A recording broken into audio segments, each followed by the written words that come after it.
Welcome, everyone, to the second annual Chuck Case Lecture. We're so delighted to see so many of Chuck's friends and our members here. As you know, it is the second annual Chuck Case Lecture, and it's designed and was created by our board of directors, as well as friends of Chuck's and other donors, to recognize his remarkable service as chair, or what we called at that time, president of the board. And it's not just that he served as chair from 2017 to 2021, it's that Chuck was so inspiring, led so many projects, and was and continues to be a key volunteer with the State Department's International Visitor Leadership Program. As most of you know, you probably would not want to go in Judge Case's courtroom because he was a bankruptcy judge for 19 years in Phoenix. And he is a graduate of Harvard, which he's very proud of. His international ties is that he was chair of the advisory board for the Melikian Center on Russia, East European, and Eurasian Studies at Arizona State, and has traveled and lectured and taught across the world in over 24 countries and at least 100 conferences. So let's give Chuck, if you would stand so that we could recognize you, and thank you.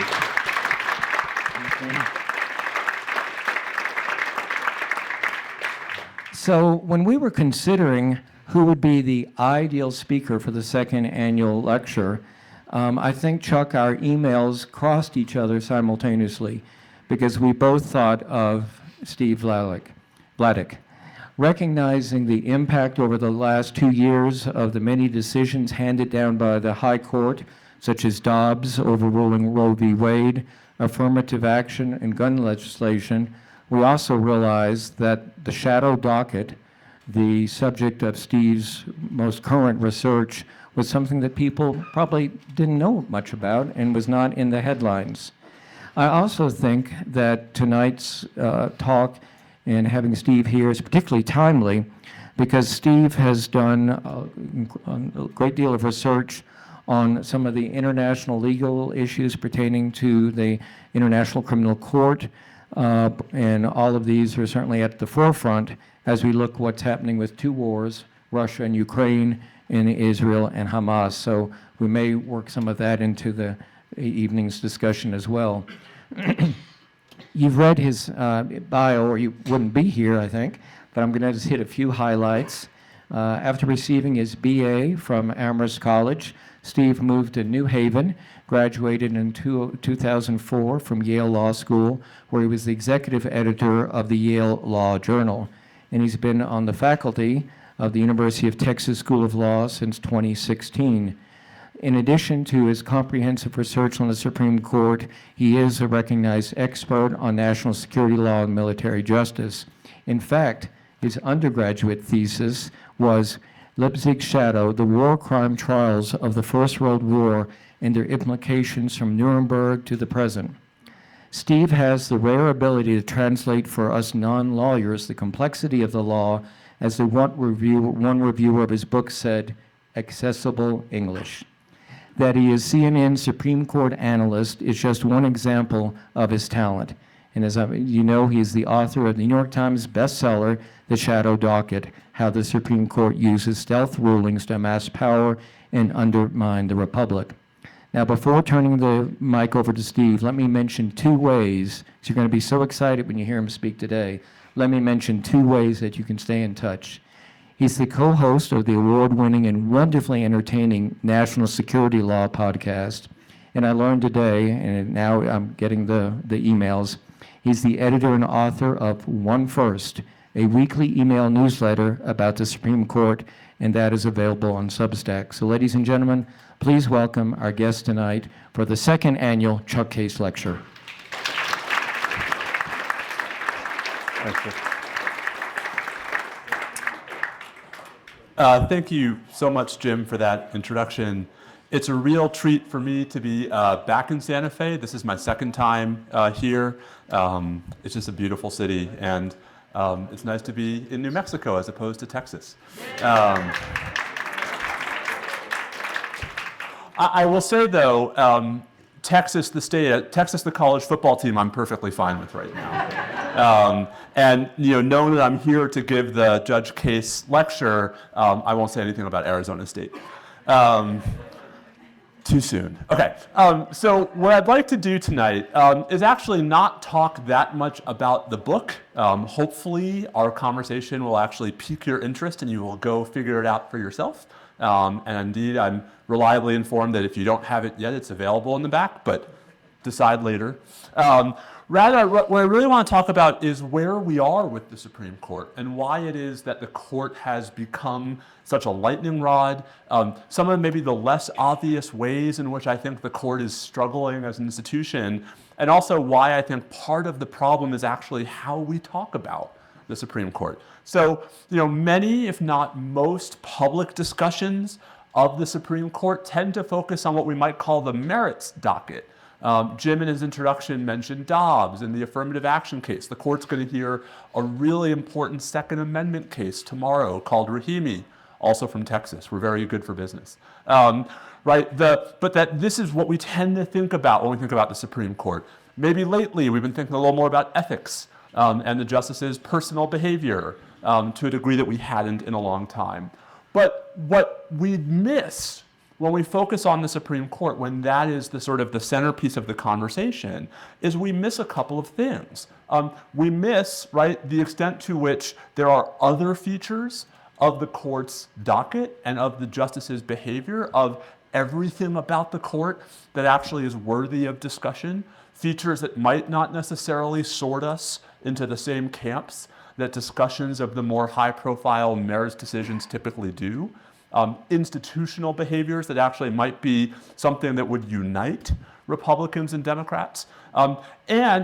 Instead, we're always fighting on the worst possible terms where every debate is dividing us into tribes. What's wrong with the Supreme Court? Well, Dobbs. If you think Dobbs is rightly decided, you think nothing is wrong with the Supreme Court. If you think it's wrongly decided, you think everything is wrong with the Supreme Court. And it turns out there's more nuance to this conversation. So my goal in our time together this evening is to try to give you a more nuanced argument for why the Supreme Court actually is kind of broken, but also because I don't want to leave you depressed, and I won't talk about the Mets, why we actually might be slightly more optimistic about the chances for fixing it. So let me start. I realize this might be hard for folks in the back to see, but this is Gallup polling on the popularity and the credibility of the Supreme Court, public confidence in the Supreme Court. And I hope you'll trust me when I say it's bad. And indeed, it is recently bad, that in fact, public confidence in the Supreme Court is at the lowest levels since it was ever polled for by Gallup. Mind you, it's still significantly higher than public confidence in any of the other institutions of government. But at least relative to historical trends, the Supreme Court is unpopular to a degree that it really hasn't been in a long, long time. The court's become a lightning rod, in ways that I think even 10, 15, 20 years ago, it tended not to be. Sure, every year there'd be one or two big decisions that might make big headlines, but not every week, and not every story. And so public support falling means that we've seen renewed calls for reform. Some of those reforms are, I think, quite obviously political, and ideological. Adding 4 seats while there's a Democratic president and a Democratic majority in the Senate, hard to suggest that that is purely about institutional reform. But clearly there is some push and some pressure to change how we talk about the Supreme Court.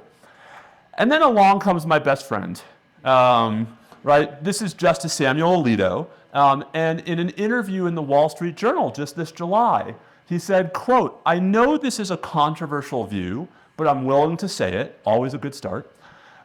"No provision in the Constitution gives Congress the authority to regulate the Supreme Court, period." Okay, so there's a lot we could say about this quote. What I find most revealing about it is what it tells us about the court and about what the court thinks of its current role, or at least what some of the justices think. Alito's wrong, and we'll talk about some of the ways in which he's wrong, but the fact that we've come to a place where this sentiment is being expressed publicly by a sitting justice is, I think, a symptom of a fairly significant disease. And the disease, just to sort of spoil the punchline, is a decline in accountability. This is a court that, unlike almost any of its predecessors, is virtually unaccountable to Congress or the executive branch, and, as we know from Justice Alito, a court that does not believe it ought to be accountable.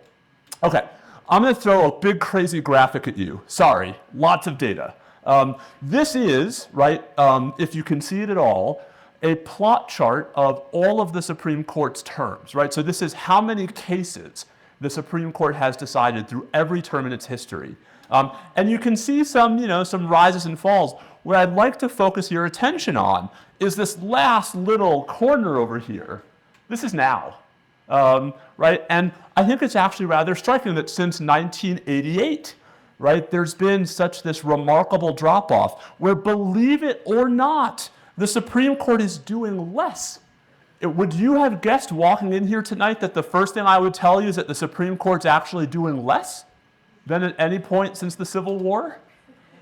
No, right? But that too is actually a symptom of the problem. The last 4 terms, the court has decided, respectively, 53, 56, 58, and 58 cases. The last time the court was below 60 was 1864. I wasn't alive then. I suspect most of us, my parents, it's a separate matter, right? This is a sign, right, of unaccountability because the court is just taking the cases it wants, right? Because this is a court that's not doing anything it doesn't want to do. And so what I'd like to discuss this evening, just to sort of frame our conversation, is how we got here. That is to say, what got us to a point where we had the rise of such an unaccountable Supreme Court. Spoiler alert, it has nothing to do with who the current justices are. It doesn't even have anything to do with Mitch McConnell, sorry. Right? It actually predates a lot of those more recent developments. Point number 2, right? Some of the ways in which the lack of accountability is actually manifesting in what we're seeing out of the Supreme Court on a daily basis, why this is actually a problem. I suspect this will be the least difficult part of the talk. I doubt any of you are in here saying, yes, I want an unaccountable Supreme Court, although Justice Alito might be hiding in the back. Right? And then finally, why we shouldn't give up on the court. Like why, for all of this, I actually think there's some signs that this is a more productive way to approach the question of court reform. So I want to start with a very quick and dirty overview of the ways in which historically Congress actually used to hold the court accountable. And the short version of this is Congress had all of these levers that it would pull. Levers that it would pull not to directly control the outcomes of individual cases, but basically as a reminder, like, hey, court, we're here, don't mess with us. So the number of justices, right? We all know the court has 9 justices. That wasn't always true, right? From 1789 to 1869, Congress changes the size of the court 7 times, including in at least a couple of cases for transparently political reasons. My favorite, Justice Alito holds a seat Congress created in 1837. So were we to take him at face value, he's unconstitutional. Just saying, okay? But we know he's not. Like, this was a lever Congress pulled. Where the court sits, we probably don't think about this. We're like, oh, it sits in Washington. It has this beautiful building. It didn't used to, right? From 1810 to 1935, the court sat in the Capitol, including until 1860 in the basement of the Capitol. What does it say about the relationship between 2 branches when one sits in the other's basement? How many of you have had teenage children living in your basement? Don't answer that question. Okay. Right. This was Congress. Congress is who controlled this. It was Congress that finally appropriated the money for the court to have its own building in 1935. When the court sits, you probably have never thought about the question of when the Supreme Court sits. Congress used to. So, for example, in the middle of the big fight between Thomas Jefferson and John Marshall after the election of 1800, one of the things Congress did to basically tell the Supreme Court, don't mess with us, is it canceled the Supreme Court's entire 1802 term. hey, Supreme Court, good luck deciding cases. You can't sit this year. Kind of like the 1904 World Series, if you're a baseball fan. Right? But again, like this is Congress has this power. The court now meets on the first Monday of October. Why? Because Congress said so in 1917. Again, right? Like levers Congress pulls. This is my favorite, the court's budget. Right? So I often get when I give talks about the Supreme Court, well, Congress will never do anything. I will bet all the money in my pocket, which given that I'm, of my generation is zero, that Congress will pass at least one bill dealing with the Supreme Court this year. Congress will fund the court. Right? The Supreme Court's budget request for FY 2024, something I suspect exactly zero of you have thought about until this moment, is $151 million. Right? $3 million of that is constitutionally guaranteed. $3 million of that is the justices' salaries. Article 3 of the Constitution says you can't take away, you can't diminish, right, the judges' salaries. That leaves $148 million of leverage. Imagine, if you will, Senate Democrats saying, hey, Supreme Court, we'll pass your budget just as soon as you adopt an ethics code. Right? That's how this used to work. Yeah, it won't happen, but these are the levers Congress used to pull. The justices travel, right? It used to not be the case that private yachts and private jets were a big feature in the justices' travel. Indeed, until 1911, the justices actually had, as part of their job obligations, what we call circuit riding. They literally had to go out around the country to hear cases on lower courts. My favorite part about this, until the early 1800s, Congress didn't even pay for this, right? Hey, you want to be a Supreme Court justice? Great. Spend 6 months of the year on the road. And by the way, these are, 18th century roads. Pay for it all out of pocket, right? And have fun. These were levers. Okay, and here's perhaps the most important lever and the one that's the most lawyerly. So I saved it for last. The court's docket. Until 1891, Congress controlled every case the Supreme Court heard. If the Supreme Court heard a case before 1891, it's because Congress said it could. Right? All of the court's jurisdiction was mandatory, meaning that the justices could not sit back and pick and choose which cases they hear, and that was because Congress said so. Right? These are levers. These were levers that Congress pulled. These are levers Congress pulled to keep the court in line. These are levers Congress has stopped pulling. Right? Even though the Constitution, if we actually want to talk about the text of the Constitution, specifically talks about Congress, sorry, Justice Alito, right? Congress actually has some express power. And so let me go back to that crazy chart again for a second, right? When did Congress stop pulling levers? Oh, right about here, right?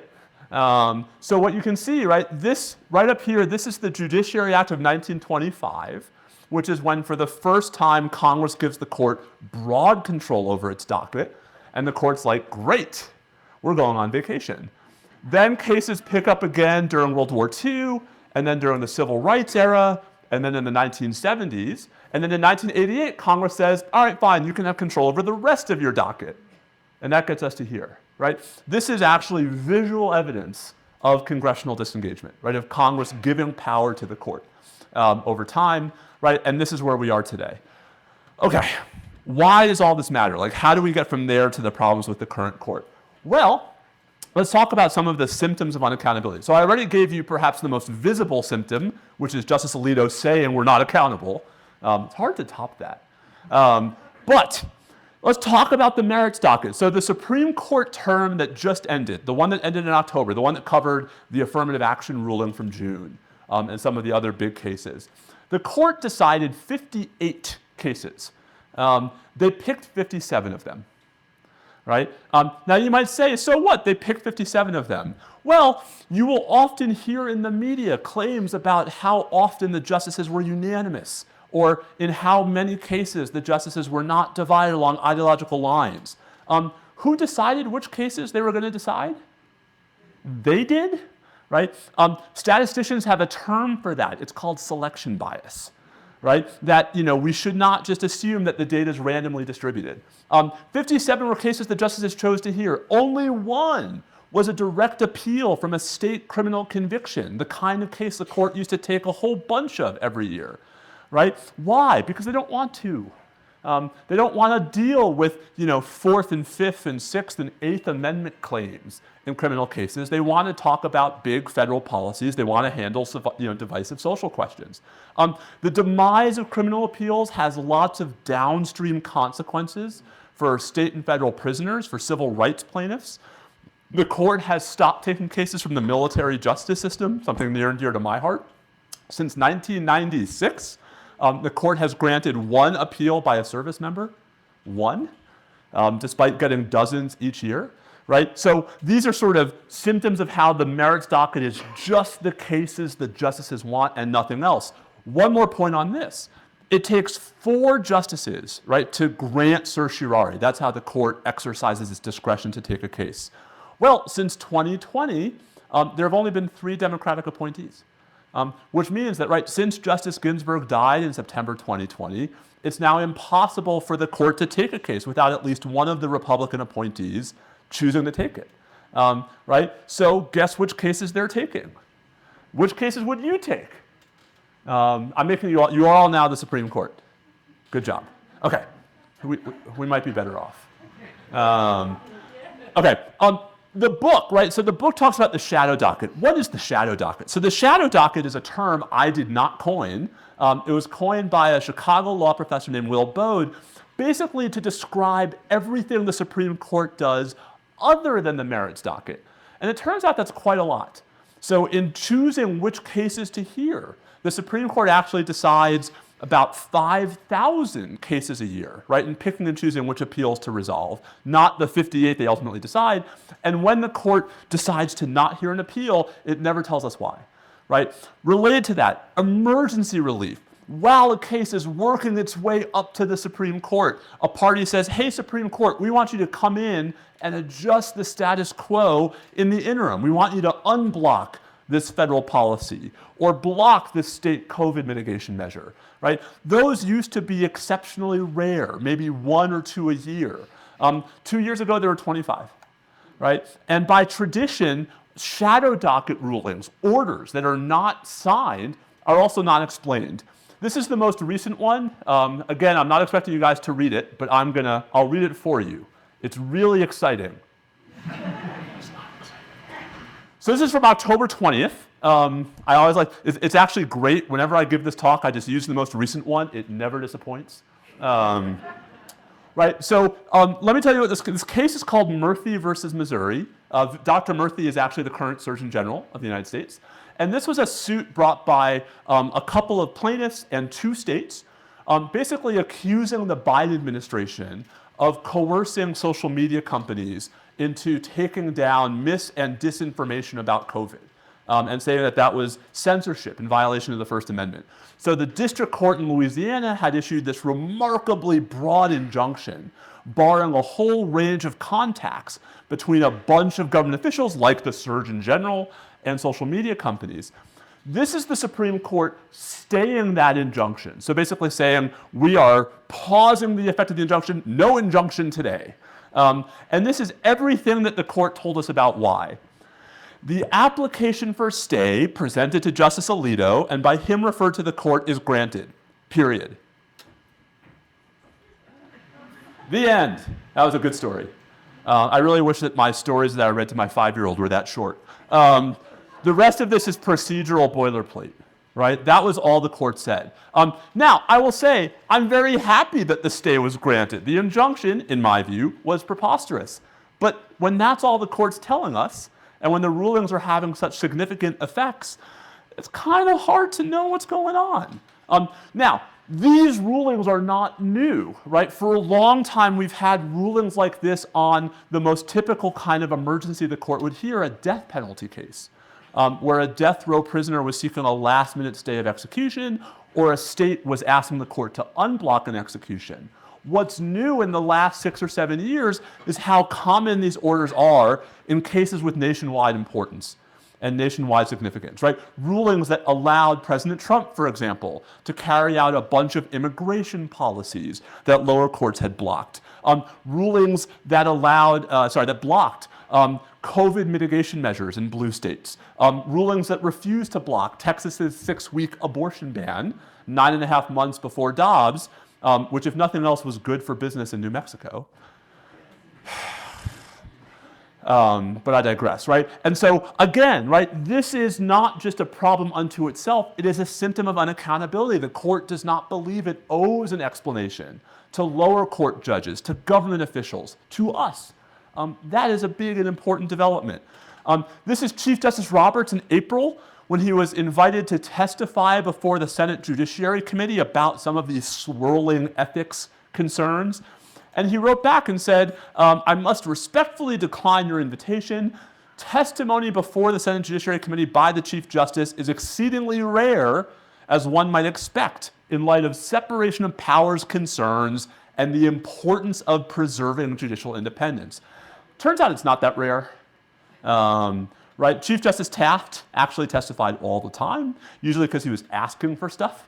Right? But I guess it's rare when you're being called on the carpet. Okay, so the book, right, little picture over there, this is where the book goes, right, that the rise of the discretion the court has to pick and choose its cases was an enormous and momentous transfer of power that we don't talk about enough when we talk about the current Supreme Court.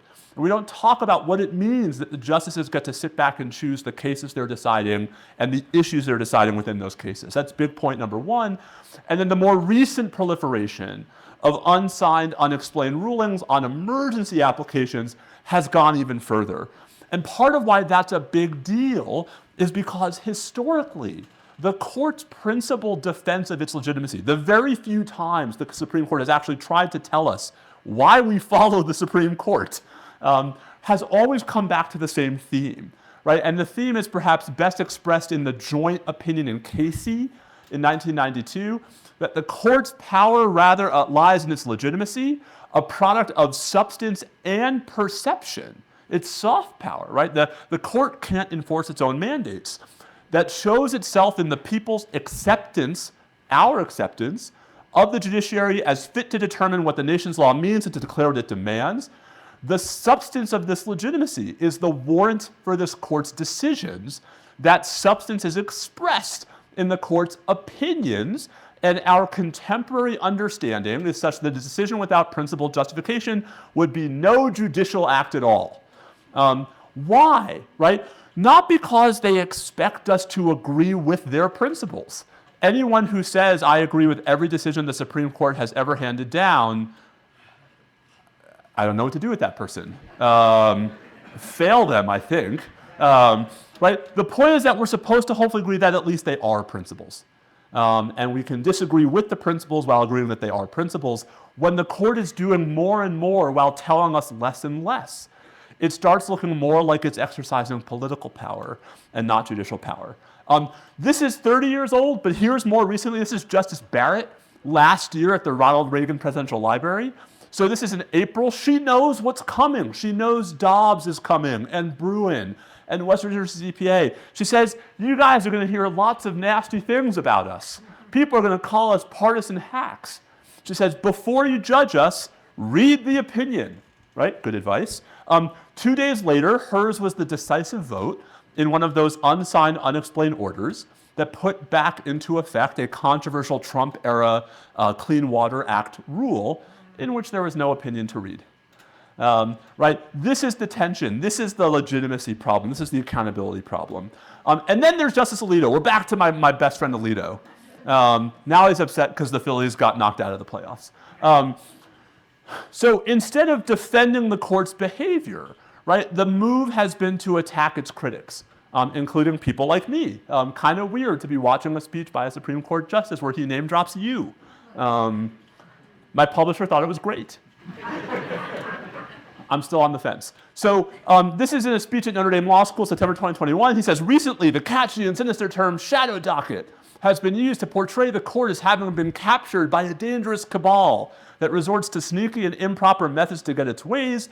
This portrayal feeds unprecedented efforts to intimidate the court or damage it as an independent institution, to which my response is, nope, you're doing just fine by yourself.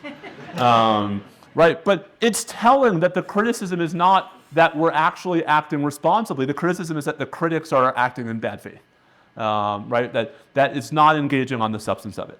All right, so back to the Gallup chart that you can't see in the back.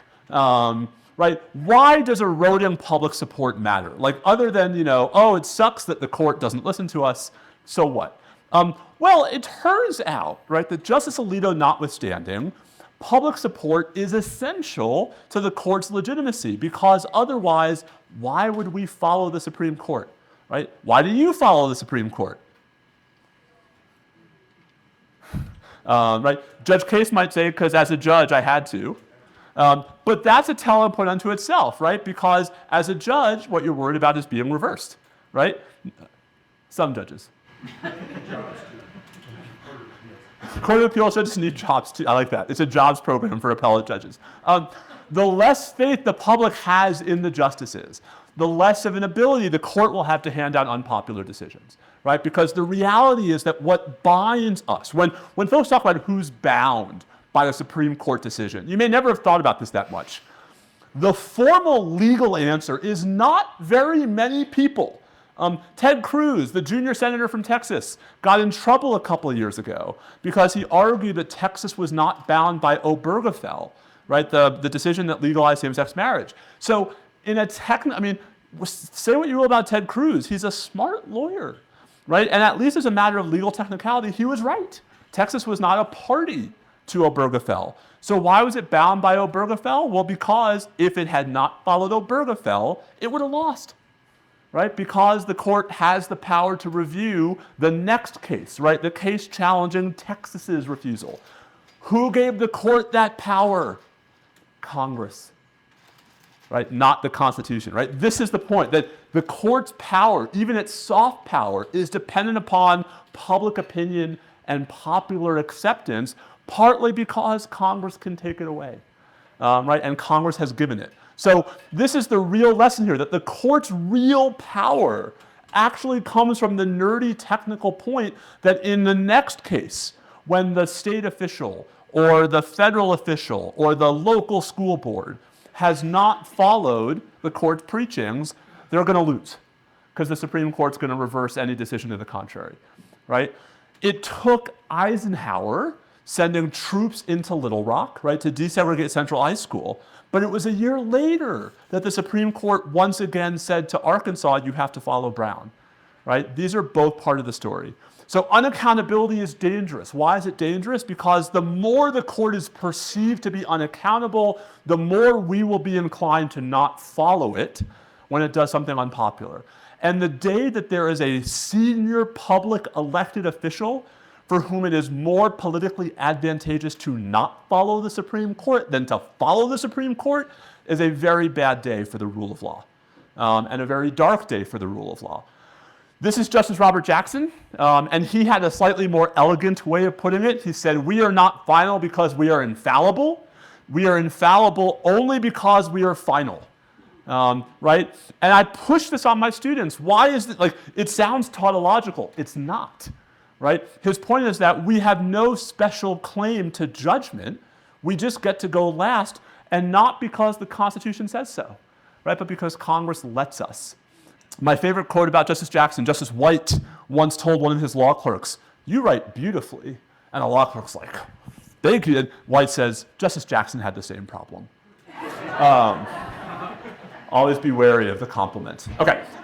So this is the problem, right? The problem is not, oh, the court's going to continue to hand down decisions with which I disagree. American history is replete with decisions with which we disagree.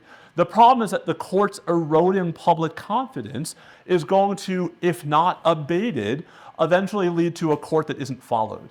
And once you cross that bridge, it is hard to come back, right? Okay, so how to fix it, right? / why not to give up? You might feel at this moment like things are pretty stuck, right? You might think that there's no way Congress is going to do anything, although I already told you they have to pass the budget, so that's one thing, right? This is a very, very strange little opinion that Justice Barrett wrote in October 2021 in a case that was a challenge to the COVID vaccination mandate that the state of Maine had imposed on all healthcare workers in the state. And these parties had gone to the Supreme Court and had said, hey, Supreme Court, you should block this. And to put this in context, the court had just spent 6 months being incredibly aggressive in blocking COVID mitigation measures in New York and California and Colorado and New Jersey. This seemed to just be the next one in the series. But the month before, the court had not blocked Texas's controversial 6-week abortion ban, right? And when the court had not blocked that, it provoked a massive public backlash. I mean, the amount, probably the first time many of you, if you'd heard the term shadow docket before tonight, it was in September 2021, after the court's non-intervention in the Texas case. This is Justice Barrett in the main case saying, I'm not going to vote for emergency relief this time. And although she has some legalese about why, what she's really saying is, because maybe we've been doing it too often. And if you notice, her opinion is joined by Justice Kavanaugh, right? Barrett and Kavanaugh, right? That's the median on the Supreme Court right now. So here you have the median justices saying, actually, you know what? We got a little carried away. What provoked them to do this? You did, right? We did, right? The public did. The blowback to the court just getting so carried away and then looking hypocritical in the Texas case. Right, I think really had an immediate visible effect. And since this decision, we've seen at least a little bit of evidence that the court's behavior is changing a bit. That some of the worst, I think, abuses of the shadow docket in 2020 and 2021 have been stepped away from, right?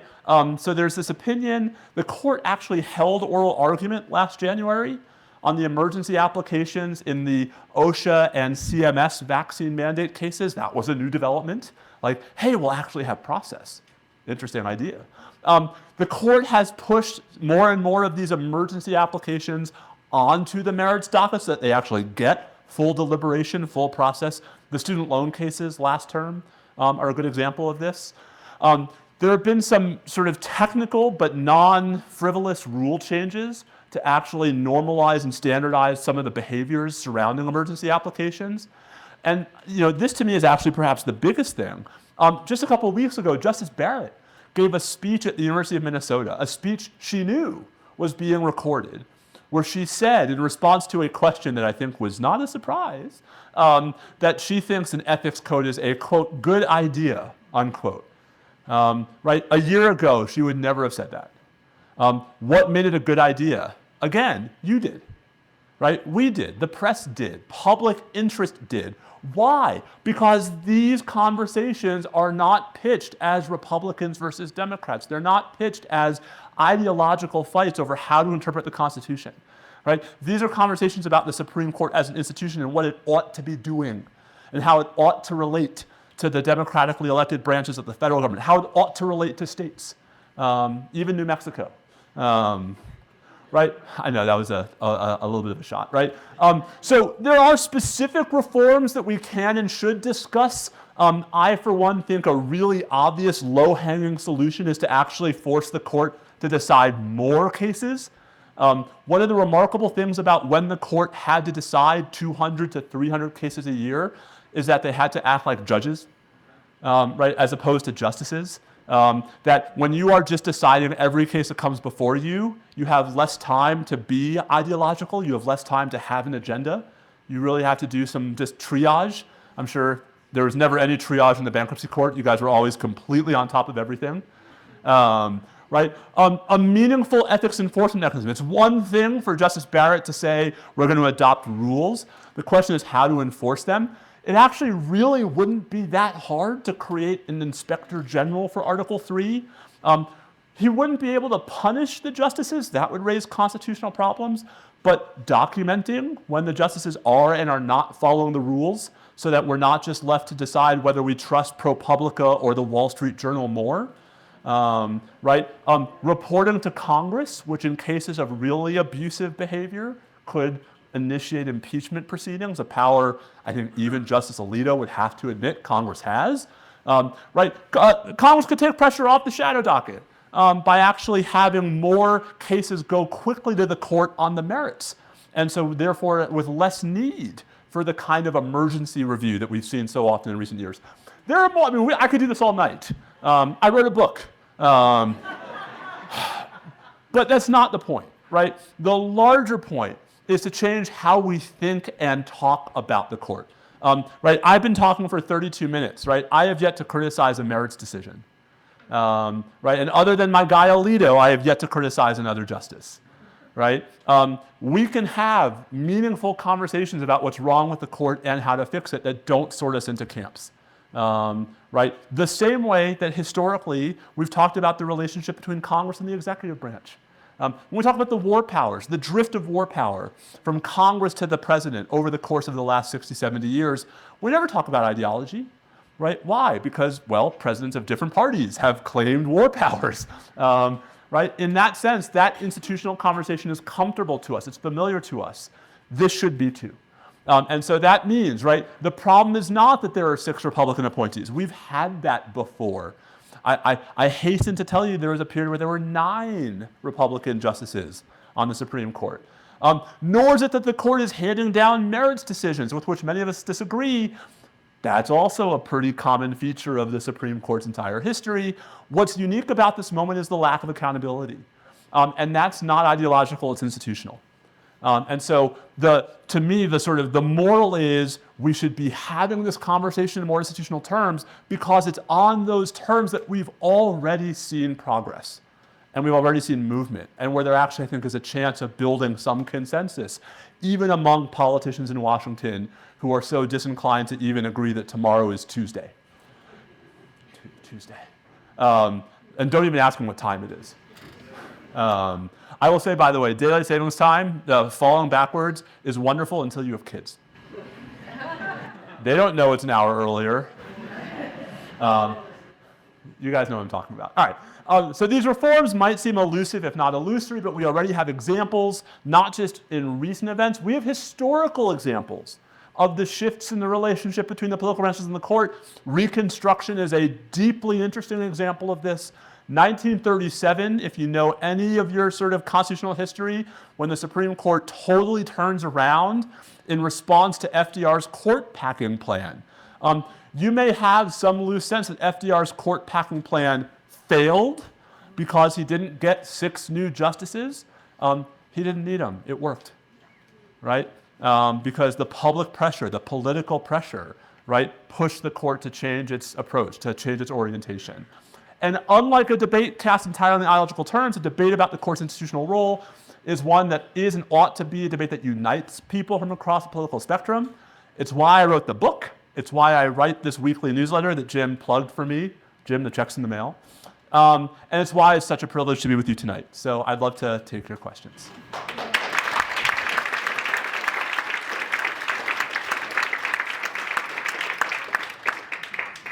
What do you think? Should the judge get the first question?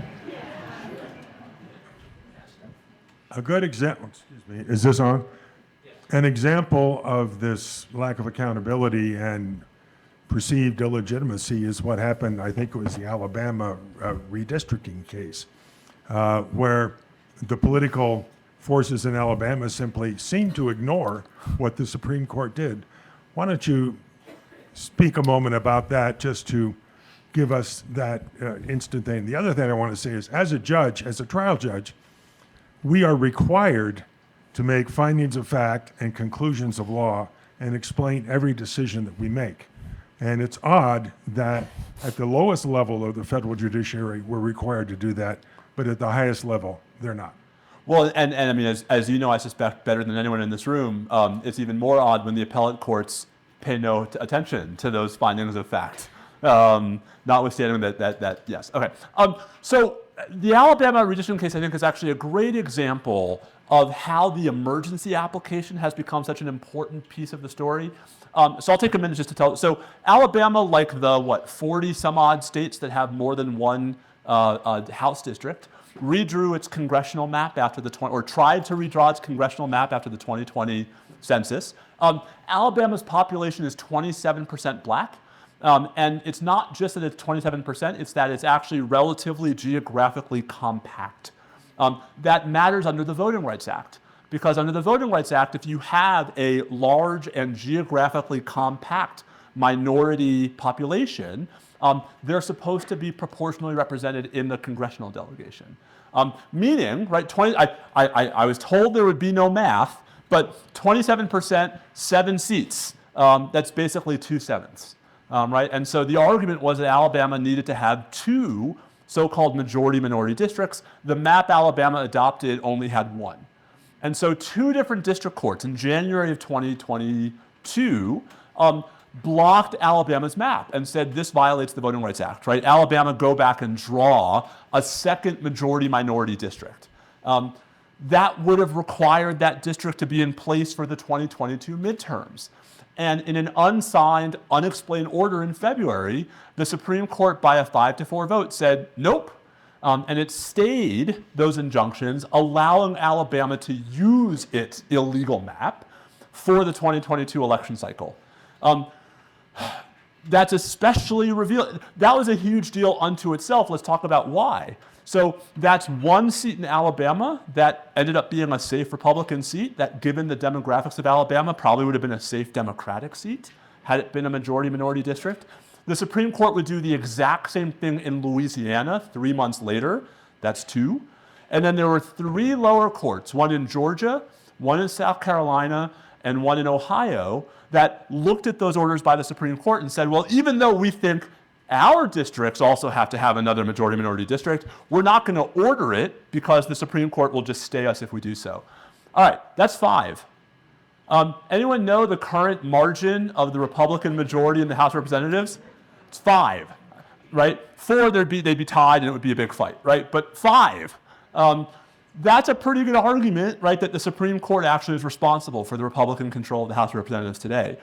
That would be big enough unto itself. And then there's what happened in June, which is when the court actually got to the case on the merits, it said, actually, you know what? The district courts were right. This map is illegal. And so the intervention last year, right, to let Alabama use its map, the court said, well, we were wrong, basically. That shows us 2 things. 1, it shows us how significant these unsigned, unexplained orders are. 2, it shows us that they're not predictive, right? That one of the best defenses of the court's interventions, oh, they're just telling us now what they're going to rule next year, turns out not to be true.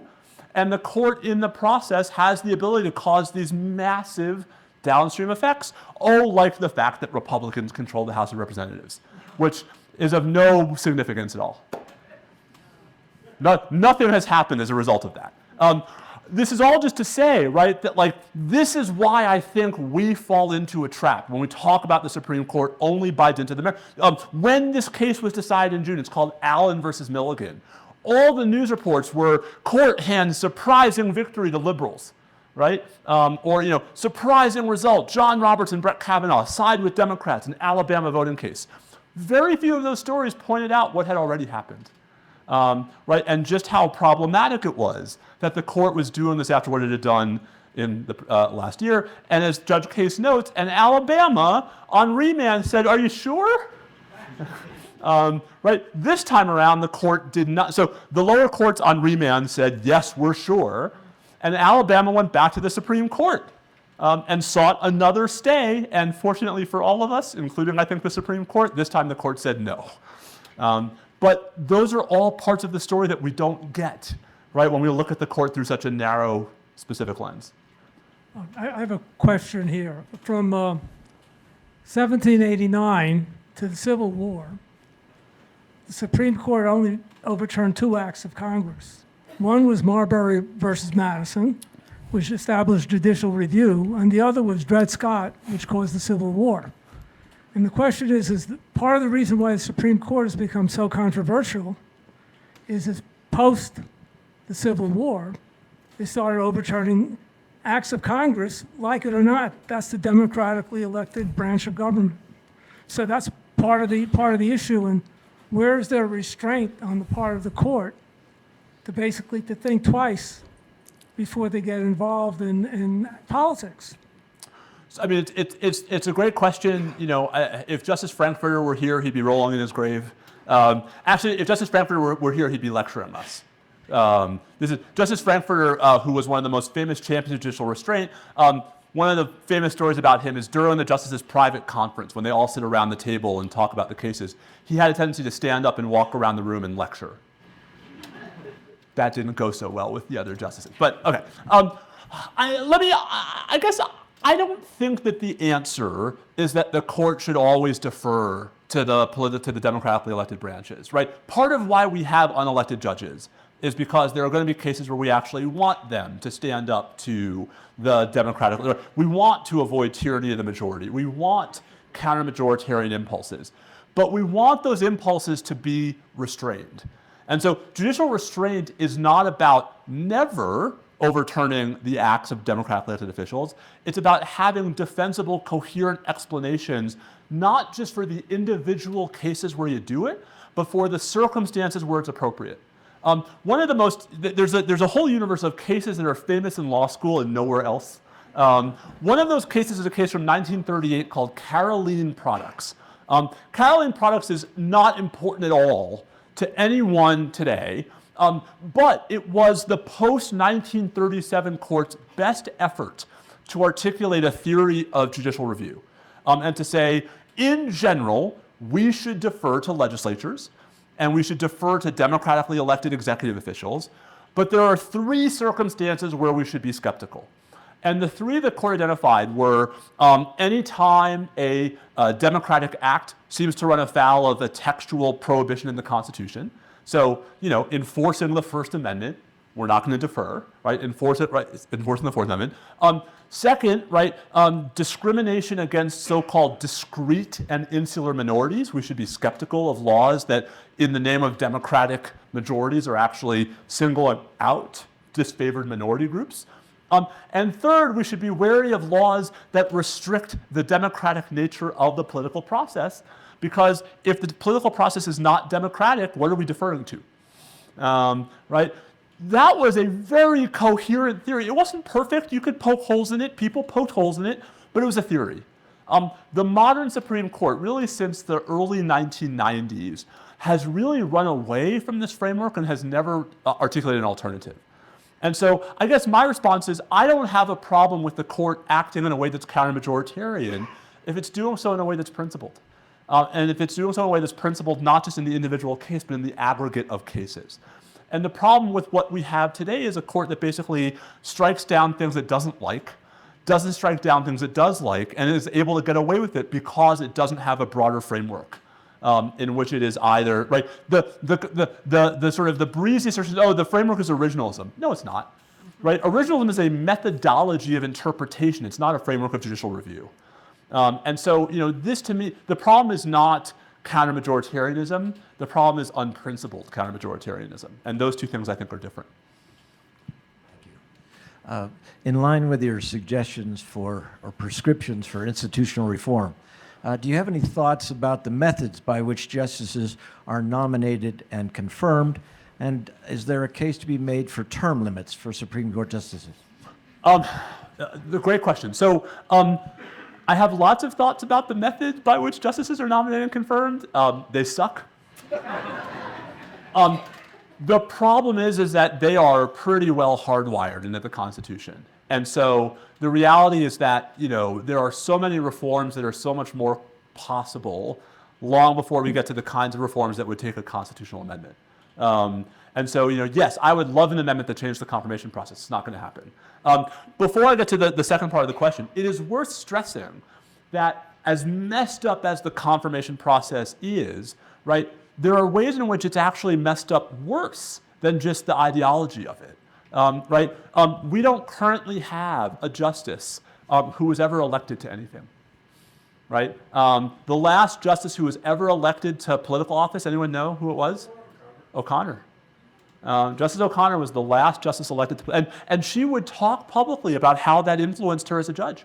Right? I mean, Arizona, right? That was really something that influence that affected, that she brought with her into the decision-making process, was respect for that process. Kind of telling that there are none of them right now. We have a bunch of justices who, with the exception of Justice Kagan, right, were professional judges. Right before they were just, they were judges. That was the career, that's great, but, we could use some diversity. Some of the great justices in American history had never been judges. Earl Warren, right, had never been a judge. Hugo Black, right, was a senator from Alabama. To say he was never a judge misses his 3-week stint as a traffic court judge when he was 25, but I don't count that. Sorry, traffic court judges in the room. So I guess my response is like, the confirmation process is broken not just because of the politics of it, but because of how it skews even who the justices are. Term limits, I'm somewhat ambivalent about term limits. Like, I don't think that having the justices serve 18 years will do a lot to depoliticize the confirmation process. It'll just make that politics more regular. Right? I don't think Mitch McConnell in 2016 would have said, oh, well, we have term limits, therefore I have to give Merrick Garland a vote. Right? Like that's, term limits I think are useful, but they're so, they don't solve the problem. The broader point, and I hope this comes through in our conversation tonight, is that I think it is a category error on the part of law professors to suggest that the reforms are about changing the personnel, right? To me, the way that you actually get the court to behave, which is not to say to come out the right way in all cases, but just to act as a responsible institution, is to put the fear of institutional pushback into them. And that comes not by reforming the court, that comes by reforms in Congress. That comes from Congress reasserting institutional prerogatives that it has long exercised but has increasingly abandoned. And I think there are ways for Congress to do that are a lot less controversial and likely to be a lot more effective than term limits. Let's talk about ethics. Lawyers at the very lowest I'm pro. Lawyers at the very lowest level of practice have a code of ethics. Why is it that the lawyers who represent us on the Supreme Court seem to ignore the basic thing that the lowest lawyers have, and they seem not to have a code of ethics? And what can we do about that, if anything? So,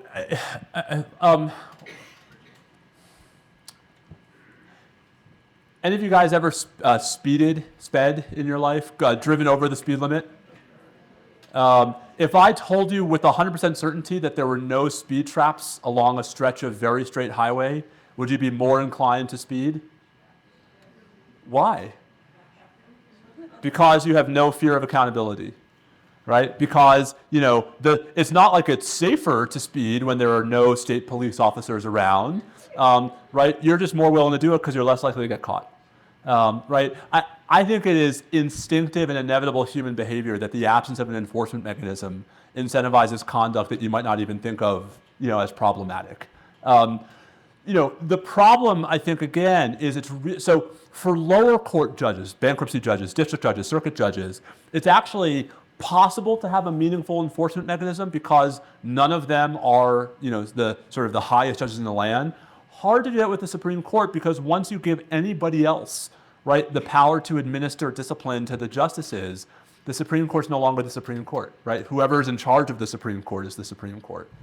And so this is why, to me, the way to do it is to split the difference, right? Is to have an official, an inspector general, call them whoever you want, right? Whose job is to maintain, monitor, report on, document compliance with whatever the rules are, whether they're imposed by Congress or by the justices on themselves, to report on that annually, to report to Congress when justices are misbehaving, right? And to build a record so that we're not just having this fight in the court of public opinion. Is that going to lead Congress to impeach justices who are behaving badly? No. But if I told you that there were now 100 state police officers between here and Albuquerque on I-25, you guys are like, well, that happens. Right? You're going to drive more responsibly. Well, okay, I'm going to drive. I don't know about how you drive. I'm going to drive more responsibly, right? And so are the justices.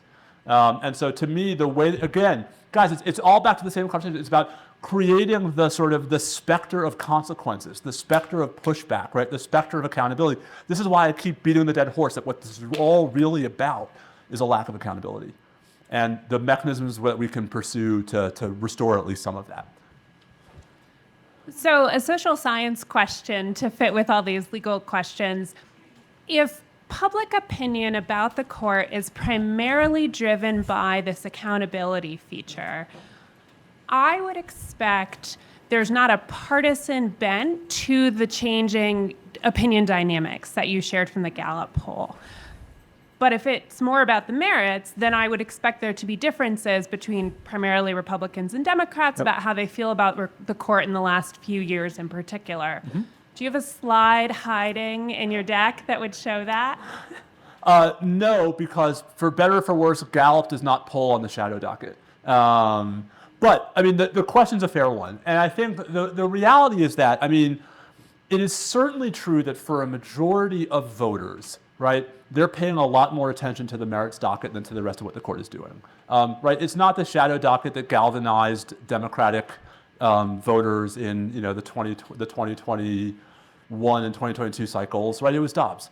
Right? Kansas did not legalize abortion on a statewide level because we're pissed off about the SB 8 case. So I harbor no illusion that at least part of public engagement with the court is on those strictly ideological terms.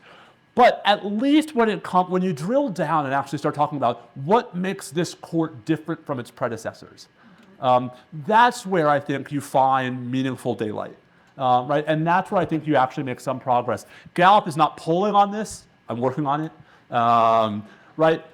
But don't take my here's a sort of an informal poll of 9 Washingtonians, right? The Supreme Court justices.